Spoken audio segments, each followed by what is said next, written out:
touching lights.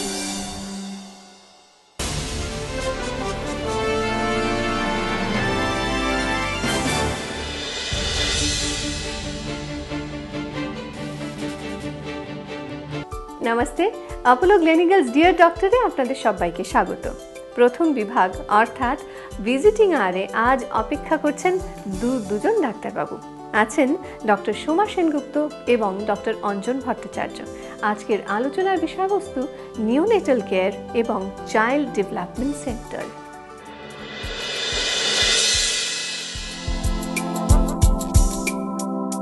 Doctors, a very warm welcome to the doctor. Doctor Sengupta, প্রথম প্রশ্ন হচ্ছে আপনার কাছে, একদম সরাসরি চলে যাচ্ছি, যে ধরুন কোনো মহিলা যিনি এখন প্রেগনেন্ট, তার আগে কোনো রকম কমপ্লিকেটেড চাইল্ড বার্থ হয়েছে বা অন্য কমপ্লিকেশনস হয়েছে, এই কারেন্ট প্রেগনেন্সির ক্ষেত্রে কি কোনো রকম সমস্যা হতে পারে বা কি কি প্রিকশনস নেওয়া উচিত, এই বিষয়ে যদি কিছু বলেন। যে সমস্ত মহিলারা আগে প্রিটার্ম ডেলিভারিজ হয়েছে যাদের, বা যাদের আগে ব্যাড অবস্টেট্রিক হিস্ট্রি আছে, তার মানে হলো যাদের আগে অনেকবার অ্যাবর্শন হয়েছে বা কোনো কমপ্লিকেশনস হয়েছে ইন প্রিভিয়াস প্রেগনেন্সিজ, তো সেই সমস্ত মায়েদের জন্য আমাদের অ্যাডভাইস থাকবে যে তারা আগে থেকে এই প্রেগনেন্সিতে যাতে ওরকম কোনো কমপ্লিকেশনস না ডেভেলপ করে, তার জন্য একটু প্ল্যান করে এগোনো। আমি আমাদের অপোলো সম্বন্ধেই বলতে পারি যে আমাদের নতুন যে নিওনেটাল ইউনিট রিফারবিশড হয়েছে, সেখানে আমাদের সমস্ত সুব্যবস্থা আছে এই প্রিটার্ম বেবিসদের লুক আফটার করার, স্পেশালি যদি ওদের কমপ্লিকেশনস হয় তাদেরকে ম্যানেজ করার জন্য। তাই জন্য আমি ওনাদের জন্য এটাই অ্যাডভাইস করব যে gate them register early two A unit where they can look after preterm deliveries and manage the complications as they arise. One question, সেটা হচ্ছে ঠিক কোন সময় একজন মা হয়তো রিয়েলাইজ করতে পারবেন বা কোন মান্থে আপনি রিয়েলাইজ করতে পারবেন যে প্রিটার্ম বেবি হতে চলেছে বা কমপ্লিকেশন হতে চলেছে? না, এইটা সামথিং দ্যাট কেউ প্রেডিক্ট করতে পারবে না, কিন্তু আগে যাদের প্রিটার্ম ডেলিভারিজ হয়েছে বা আগে অনেক কষ্ট করে এই প্রেগনেন্সি এসছে, তো সেই সমস্ত হাই রিস্ক প্রেগনেন্সিতে আমি বলবো ভেরি আর্লি অন, যে মুহূর্তে তারা প্রেগনেন্ট হবেন তাদের তখনই এই সমস্ত ইনস্টিটিউটে যাওয়া, যেখানে এই প্রিটার্ম ডেলিভারি বা প্রিটার্ম বাচ্চাদের দেখাশোনা করার মতো ব্যবস্থা হাসপাতালেরও আছে, এবং তাদের চিকিৎসা করার মতো নার্সিং স্টাফ বলুন অ্যান্ড কনসালটেন্টস ডক্টরস বলুন, তারা আছেন। তো সেখানে আগে থেকেই রেজিস্টার করা, তো যাদের আগে হয়েছে তারা অ্যান্টিসিপেট করা উচিত যে এই প্রেগনেন্সিতে হতে পারে এবং যাতে খারাপ আউটকাম কিছু না হয়, তাই জন্য আর্লি অন সেরকমভাবে ব্যবস্থা নেওয়া। আচ্ছা ডক্টর ভট্টাচার্য, আপনার কাছে আমার প্রশ্ন হচ্ছে যে এই চাইল্ড ডেভেলপমেন্ট সেন্টার, প্রথম হচ্ছে বিষয়টা কি, দ্বিতীয় কথা হচ্ছে যে ডেভেলপমেন্ট শব্দটা কোন অর্থে ব্যবহার করা হয়েছে এবং কি কি সার্ভিসেস পাওয়া যায়, কারা যেতে পারে, কত বয়স অবধি যেতে পারে, এই ব্যাপারটা নিয়ে যদি একটু বলেন। অ্যাবসলিউটলি, এটা একটা নতুন সাবজেক্টের মতোই বলতে পারেন, মানে পিডিয়াট্রিক্সের আন্ডারে, চাইল্ড স্পেশালিস্টের মধ্যে আন্ডারে ডেভেলপমেন্টাল পিডিয়াট্রিক্স একটা আলাদা সাবজেক্টের মতো ডেভেলপড। বিদেশে কি হয়, যেমন ধরুন ইউকেতে প্রত্যেক বড়োতে ওদের আর কি প্রত্যেক জেলায় একটা করে চাইল্ড ডেভেলপমেন্ট সেন্টার থাকে। সেই মডেলেই আমাদের ইউকে মডেলেই এখানে আমরা কনসিপ্ট করেছি আমাদের চাইল্ড ডেভেলপমেন্ট সেন্টার। এটা আমাদের ইন্ডিয়ার প্রথম কর্পোরেট হেলথ কেয়ার সেট আপের চাইল্ড ডেভেলপমেন্ট সেন্টার। কেননা করবার অনেক লজিস্টিক প্রবলেম আছে, একজনের ব্যাপার নয়, অনেকে মিলে টিম ওয়ার্কের ব্যাপার, একসাথে দেখবার ব্যাপার একটা বাচ্চাকে। আমরা বহুবার এবং আমাদের সাহিত্যে এবং আমাদের শৈশবে আমরা বহুবার দেখেছি যে এমন কিছু কিছু স্টুডেন্ট থাকে, আমিও তাদের মধ্যে ছিলাম, যে একটু দুরন্ত গোছের, এক জায়গায় বেশিক্ষণ বসে থাকতে পারি না, বেশিক্ষণ ধরে কেউ কথা বললে হয়তো টিচার পড়িয়ে যাচ্ছে, যদি ইন্টারেস্টিং না লাগে ফিজিট করতে শুরু করে দিই। সো তখন আমরা ধরতাম যে this is one type of behaviour, কিন্তু এখন দেখা যাচ্ছে this is some sort of a problem which can be addressed এবং easily addressed with a high quality expertise. সেই এক্সপার্ট টিমটা পুরো জিনিসটা নিয়ে যখন কাজ হয়, সেইটাকে বলে চাইল্ড ডেভেলপমেন্ট সেন্টার। স্যার আরেকটা কথা আমাকে বলুন, এই চাইল্ড এর এজটা আপনি কিভাবে ব্র্যাকেট করবেন? আমরা যারা এই ডেভেলপমেন্টাল পার্টটাতে দেখি, আমরা মানুষকে, গোটা মানুষটাকেই মনে করি যে continuously developing, from fetus to newborn to infant, এইভাবে আমাদের ডেভেলপমেন্ট চলে। তো 18 বছর একটা ভোটাধিকারের সময় লিমিট মাত্র। আমরা কিন্তু অনেকেই ডেভেলপ করি নিজের পেসে, যার জন্য আমেরিকান একাডেমি অফ পিডিয়াট্রিক্স ওরা চেষ্টা করছিল যে এই এজ লিমিটটাকে 18 থেকে বাড়িয়ে 25 করা যায় কিনা। ভারতবর্ষে এই মুহূর্তে legal limit for paediatricians to see হচ্ছে 18 বছর। ফর এক্সাম্পল স্যার, আমি বলতে পারি যে কেউ কেউ আছে যারা কোনো কারণ নেই কিন্তু অযথা একটা ভয় পায়, একটা ফিয়ার সাইকোসিস কাজ করতে, বাচ্চা কিন্তু সে প্রচণ্ড ভয় পায়, সেটা কি এর পারভিউতে পড়বে? অ্যাবসলিউটলি, কারণ আপনি যেটাকে বলছেন অযথা, সেটার অ্যাকচুয়াল ট্রান্সলেশনটা হচ্ছে যে আমরা কারণ বুঝতে পারছি না, কারণ কিন্তু আছে এবং ডাক্তাররা সাধারণত বুঝতে পারবেন, সেটা আপনাকে বোঝানোর মতো করে যখন ট্রান্সলেট করতে পারবেন, তখন আপনাতে আমাতে মিলে বাচ্চাটির ভালো করতে পারবো। আচ্ছা, তাহলে মানে খুব হাইপোথেটিক্যালি স্পিকিং, যে 18 বছর বা 25 বছর যেটাই লিমিট হোক না কেন, তার মধ্যে যদি আপনাকে বা আপনাদের কনসাল্ট করা হয়, একটা তো ট্রেন্ড বোঝা যাবে। তাহলে যে অপরাধ প্রবণতা যেটা একটা সময়ের মধ্যে জন্মে যায়, যেটা পরবর্তীকালে এটা menace to the society as well as the country, সেটা আইডেন্টিফাই করা যায়। অ্যাবসলিউটলি। আচ্ছা, এবং খুব সহজে, খুব অল্প কিছু প্রোগ্রামের মাধ্যমে অন্তত 70 to 80% of this children will resolve very quickly. Doctor Bhattacharya, কোন অবস্থাতে বা কি দেখলে পরে একজন মা বাবা তার সন্তানকে নিয়ে সিডিসিতে যাবে? না, বাচ্চার যদি মনে করুন, ধরুন কোনো একটা মাইলস্টোন ডিলে হয়, অর্থাৎ কথা বলতে একটু দেরি হলো, হাঁটতে একটু শিখতে দেরি হচ্ছে, ঠিকমতো বসতে পারছে না, একটু রিজিড হয়ে গেল বা ঘাড় বেঁকে গেল, একটু ঘাড়টা বেঁকিয়ে থাকে, ঘাড়টা সোজা হচ্ছে না, একটু নড়বড় করছে বেশি, আশপাশে বাচ্চাদের হয়ে যাচ্ছে, আমার বাচ্চার হচ্ছে না, এই ধরনের কোনো যদি কনসার্ন থাকে, বা কানে শুনছে না বলে মনে হচ্ছে, বা অ্যাডাল্টরা ডাকলে ইগনোর করছে, অত্যধিক দুষ্টুমি করতে শুরু করছে, খাওয়া নিয়ে প্রবলেম করছে, এই ধরনের প্রবলেমগুলো কিন্তু সবই হতে পারে যে early sign of something sinister in between. বা চোখের দেখা নিয়ে আমরা যেটা বলছিলাম, যে সেটা নিয়ে যদি কোনো কনসার্ন থাকে, প্রপার ভিজুয়াল বিহেভিয়ার হচ্ছে না, ডিরেক্ট আই কন্ট্যাক্ট করছে না, বা চোখ ঘোরে, যেটাকে আমরা বলি নিস্ট্যাগমাস, বা চোখ আই কন্ট্যাক্ট নিয়ে প্রবলেম আছে, বা pairing through the I gauge নিয়ে প্রবলেম আছে, নিজের হাতের দিকে তাকিয়ে থাকছে, আকাশের দিকে তাকিয়ে থাকছে, হ্যান্ড ফ্ল্যাপিং করছে, আঙ্গুলেরগুলোর দিকে দেখছে, শুধু পায়ের দিকে তাকিয়ে থাকছে, পা নাড়ছে, এই তাকানো রিলেটেড যদি কোনো ইস্যুস থাকে। স্যার, আপনি যেটা বললেন, এটা মোরালে 70 to 80% বাচ্চাদের এই সমস্যা কোনো না কোনো ম্যানিফেস্টেশন হয়ে থাকে। এইটাকে বলে common development, common behavioural problem. কেমন? তার মধ্যে থেকে 1 in 5 অর্থাৎ 20% মতো বাচ্চার ক্ষেত্রে একটা জেনুইন কজ কিছু বেরোবে, যে জিনিসটা না মিটিয়ে নিলে এটা কমবে না, আর বাকিদের ক্ষেত্রে কমন বিহেভিয়ারাল ম্যানেজমেন্ট সাঁ করে কমিয়ে দেবে ব্যাপারটা। বুঝতে পারছেন তো? তো এই যে বাবা মারা ভুগে চলেছে, বা স্কুলে কলেজে লোকে ডিসক্রিমিনেটেড হয়ে চলেছে, বাচ্চাদের ভবিষ্যৎগুলো আননেসেসারিলি ব্লকড হয়ে যাচ্ছে, তার কারণ হচ্ছে আমরা এক্সপার্টলি এটাকে পোটেনশিয়েট করার টেকনিকগুলো আমাদের দেশে খুব বেশি করে আসেনি বলে জানতাম না এতদিন যে এই ধরনের সেন্টার হয়, এই ধরনের সেন্টারে যেতে হয়। আপনি যে সমস্যাগুলো বললেন সেগুলো ধরুন প্রথম 5 বছরের মধ্যেই বেশিরভাগ আমরা বুঝতে পারবো বা দেখতে পারবো। এরকম কি ঘটেছে 5 বা 6 বছর বাদে ওই প্রবলেমসগুলো এসেছে? বুঝতে সময় লাগে, অনেক সময় বেশি। ডক্টর সেনগুপ্ত, ধরুন চাইল্ড বার্থের সাথে সাথে অনেক বাচ্চার দেখা যায় যে জন্ডিস হয়ে গেছে, তো এখন জীবনের শুরুতেই এরকম একটা বড় ধাক্কা, ধরুন সেরে যাবার পরও পরবর্তীকালে কি কোনো রকম প্রভাব ফেলতে পারে বা সমস্যার সৃষ্টি করতে পারে? জন্ডিস সম্বন্ধে বলতে গেলে কিন্তু অনেক সময় লাগবে, তো আমি ওই দিকে এগোচ্ছি না। জন্ডিস মানে যেটা আমরা সাধারণত বাচ্চাদের দেখি জন্ডিস হয়, about 60% of the babies will get jaundice.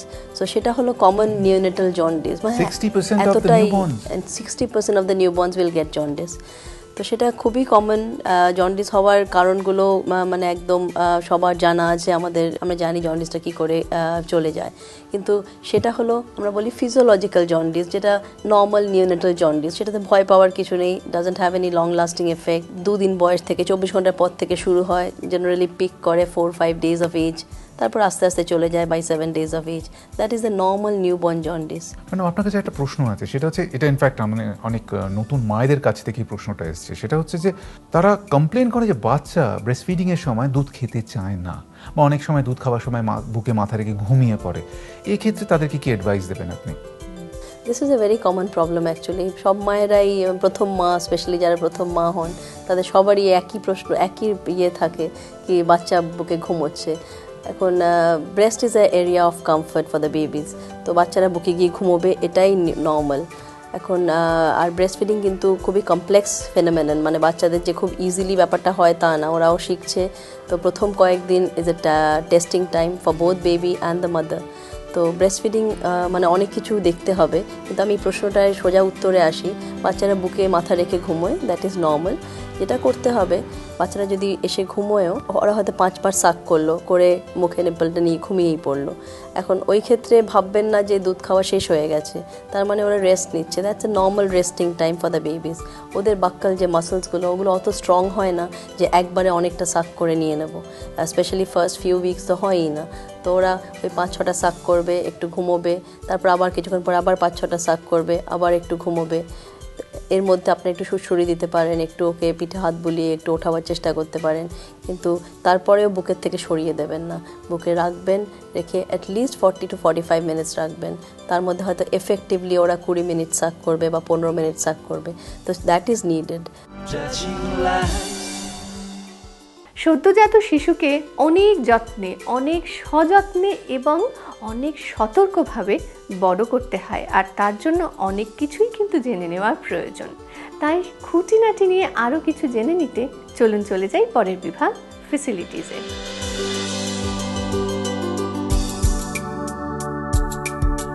Human embryo and development. সপ্তাহ 1। জাইগটের প্রতিটি বিভাগ এখন ব্লাস্টোমেয়াস নামক 2 কোষে ঘটমান সঙ্গে বিদীর্ণ করা শুরু। যখন কোষ বিভাজন 16টি কোষের উপর উৎপন্ন হয়, তখন জাইগট একটি মরিউলাতে পরিণত হয়। সপ্তাহ 2। কিডনি গঠন শুরু হয়, থাইরয়েড টিস্যু তৈরি হয়, রক্ত চালনা শুরু হয়, পিঠের মাঝখানে বরাবর খাঁজ তৈরি হয়, ওই খাঁজের অন্তিমে নিউরাল টিউব তৈরি হয়। সপ্তাহ 4।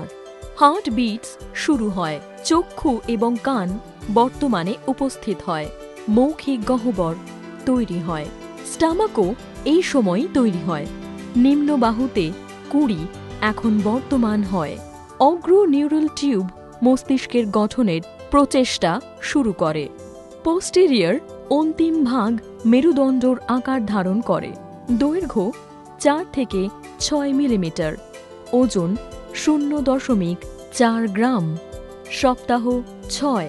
হার্টে চেম্বার তৈরি হয়, ভ্রূণের নির্ধারণযোগ্য হৃদস্পন্দন অনুধাবন করা যায়, স্টামাকও চূড়ান্ত আকার ধারণ করে, যৌন গ্রন্থি টেস্টিস বা ওভারিজে পরিণত হয়, প্রাথমিক কঙ্কাল গঠনের প্রক্রিয়া শুরু হয়, মৌখিক বা আনুনাসিক ক্যাভিটিস ও উপরের ঠোঁটের গঠিত হয়, পেশির বিকাশ শুরু হয়, মস্তিষ্ক কার্নিয়াল স্নায়ুর থেকে আলাদাভাবে অবস্থান করে, দৈর্ঘ্য 12 মিলিমিটার, ওজন 1 গ্রাম।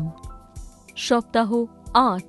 মাথা, ট্রাঙ্ক এবং চেহারা উন্নয়ন হয়, ফলে অঙ্গচালনা সম্ভব হয়, ডিজিটস বর্তমানে উপস্থিত হয়, হৃদয়ের উন্নয়ন এবং ভ্রূণের প্রচলন সম্পন্ন হয়, কানের সমস্ত অংশ এখন চূড়ান্ত রূপ ধারণ করে, দৈর্ঘ্য 3 সেন্টিমিটার, ওজন 2 গ্রাম। সপ্তাহ 10। নিউরন মেরুদণ্ডর পুচ্ছর শেষে সৃষ্টি হয়, মস্তিষ্কর মৌলিক বিকাশগুলি সৃষ্টি হয়, হাতের আঙুল এবং পায়ের আঙুলের নখের বৃদ্ধি হয়, টেস্টোস্টেরন পুরুষদের শারীরিক বৈশিষ্ট্য, থলি বা ব্লাডার স্যাক গঠিত হয়, দৈর্ঘ্য 5 সেন্টিমিটার, ওজন 14 গ্রাম। সপ্তাহ 12। ক্ষুদ্রকায়, হাড়ের স্পষ্ট সীমারেখা লক্ষ্য করা যায়, সম্পূর্ণ মুখের তালু গঠিত হয়, বাইল সিক্রিশন শুরু হয়, ফুসফুস নির্দিষ্ট আকৃতি অর্জন করে, থাইরয়েড হরমোন নির্গত করা শুরু করে, অগ্নাশয়ে ইনসুলিন ক্ষরিত হয়, দৈর্ঘ্য 9 সেন্টিমিটার, ওজন 45 গ্রাম। সপ্তাহ 16। শক্ত এবং নরম তালুর পার্থক্য বোঝা যায়, দাঁতের গঠন শুরু হয়, মাথার চুল উৎপন্ন হয়, এখন লিঙ্গ নির্ধারণ সম্ভব হয়, ভ্রূণের হৃদয়ের টোন ফিটোস্কোপ দ্বারা শোনা যায়, গ্যাস্ট্রিক এবং অন্ধ্রের গ্রন্থি পরিণত হয়, ঘাম গ্রন্থি পরিণত হয়, দৈর্ঘ্য 15 সেন্টিমিটার, ওজন 200 গ্রাম। সপ্তাহ 20। দাঁতের শক্ত টিস্যু গঠন শুরু হয়। নিম্নবাহু চূড়ান্ত আপেক্ষিক অনুপাতে গঠিত হয়। লোহা রক্তে সংরক্ষিত হয়। আদিম রেসপিটারি অখ্যাত আন্দোলনের মতো শুরু হয়। মেরুদণ্ডে মাইলিনেশন শুরু হয়। দৈর্ঘ্য 25 সেন্টিমিটার, ওজন 435 গ্রাম। সারফ্যাক্ট্যান্ট উৎপাদন শুরু করে। রেসপিটারি আন্দোলন ঘটাতে শুরু করে। দৈর্ঘ্য 28 সেন্টিমিটার, ওজন 780 গ্রাম। সপ্তাহ 28। স্নায়ুতন্ত্র কিছু শারীরিক প্রক্রিয়া নিয়ন্ত্রণ শুরু করে। টেস্ট ইনগুইনাল ক্যানাল এবং উপরের স্ট্রকটামে পরিণত হয় পুরুষদের ক্ষেত্রে। খোলা চোখের পাতা, আইল্যাশেস এবং ভ্রু পরিণত হয়। দৈর্ঘ্য 35 সেন্টিমিটার, ওজন 1200 গ্রাম। সপ্তাহ 36। উপরের স্ট্রকটামের টেস্টের চূড়ান্ত পরিণতি লক্ষ্য করা যায় পুরুষদের ক্ষেত্রে। ল্যাবিয়া মেজোরা এবং ল্যাবিয়া মাইনরা সমানভাবে দৃশ্যমান হয় মহিলাদের ক্ষেত্রে। দৈর্ঘ্য 42 থেকে 48 সেন্টিমিটার, ওজন 2500 থেকে 2750 গ্রাম। সপ্তাহ 40। রগাস স্ট্রকটাম, ল্যাবিয়া মেজোরা পরিণত হয় মহিলাদের ক্ষেত্রে। দৈর্ঘ্য 50 সেন্টিমিটার, ওজন 3200 গ্রাম। ভিজিটিং আওয়ার এবং ফেসিলিটিসের পর এবার আমরা যাব ডক্টর রূপালী বাসুর কাছে। ডক্টর রূপালী বাসু হাসপাতাল পরিচালন বিশেষজ্ঞা, যার কাছ থেকে জেনে নিতে পারবো স্বাস্থ্য চিকিৎসা এবং হাসপাতাল পরিষেবা নিয়ে নানান খবরাখবর আমাদের এই শেষ বিভাগ অর্থাৎ দ্য ট্রুথ অ্যাবাউট ইট।